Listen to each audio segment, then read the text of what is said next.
Hi guys, this is Angie, and this is the elementary curriculum for June 11th and 12th. We are just beginning the lessons on the armor of God. So last week you did the gospel lesson, and this week we get to talk about some of the great tools that God gives us as a child of God. So this week we'll be introducing the armor, and we'll be talking about the belt of truth.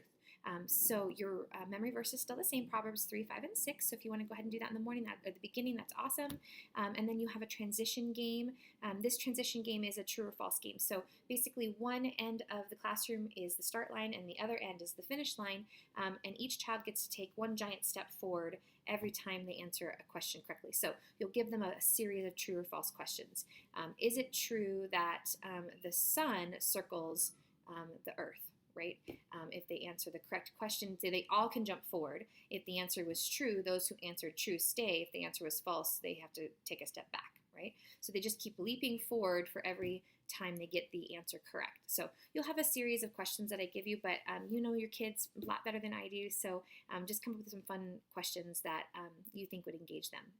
So we're transitioning into our story by saying, sometimes it's hard to know what's true. But the Bible, God's true word, gives us a really clear understanding of what is true and whose truth we should be looking at. So we'll talk about the armor of God. You might want to read the first couple of verses to the kids. What we'll talk about first is introducing why we need the armor, where our battle's against. Our battle is against the spiritual world. It's not against the flesh and blood. It's against basically sin. And so the cool part about the Armor of God lesson is that each week you kind of unpack a little bit more of the gospel. So they've already heard the gospel truths last week, and then you're going to continue to reiterate those truths as we go through each piece of the armor. So the first thing we do this week is we just explain what sin is. We really talk about why we have this battle of sin, and sin is anything we think, say, or do. And so a lot of this stuff we need to really understand is that it's not just the things that we do. It's not just the sins that we're active in, but it's the sins we think too. It's the bad things we think or the bad thoughts that come into our mind.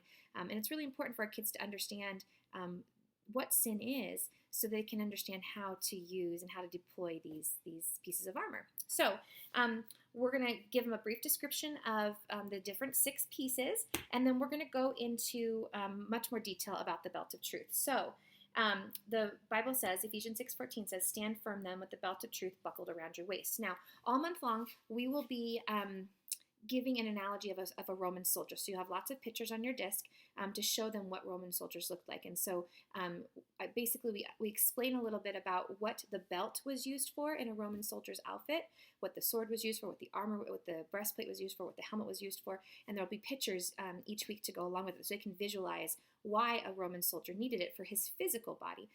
But we are using this armor for our spiritual body. So the important part about the belt is that the belt held everything up, right? It held the clothing in its place so that they could move freely, and it held all the other pieces of armor to the body. So the belt is kind of a foundational piece.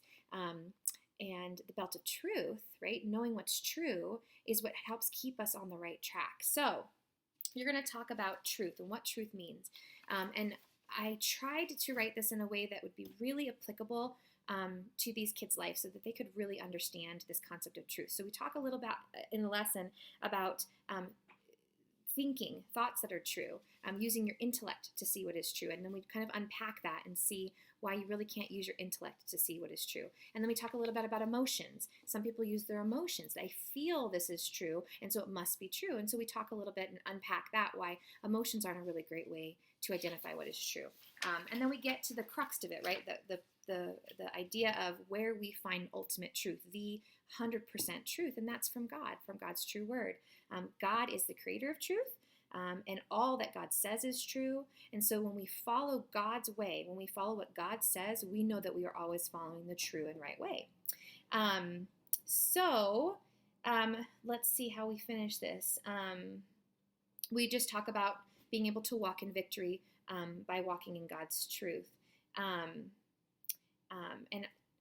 understanding the application of this lesson is, how do you know what's God's truth? How do you know what's true, right? We have to read the Bible. A big part about understanding God and building your relationship with God is to actually be in His Word. And so the more you're in His Word, the more you'll know and the more truth you'll see. So that's kind of our application to encourage our kids to really be part of the Bible. But just spend some time every day in God's true Word.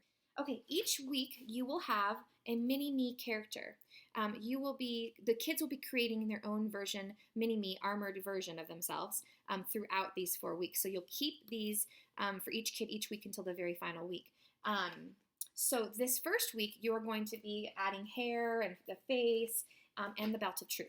So you'll have a bag in your classroom that you can just, when they're all done, just stick them in the bag and leave them for your campus director, and she'll make sure that you have them each new week to add each new piece. And then you also have a bag of extras. So I know that you'll have kids coming and going, so you'll always have the full, what you've done so far, you'll have that available to you. So if you have any questions, please just let us know. I hope that you enjoy the Armor of God, and I'd really love to hear your feedback. If there's something that's really going great, I'd like to know. If there's something that you think we could do differently, let me know that too.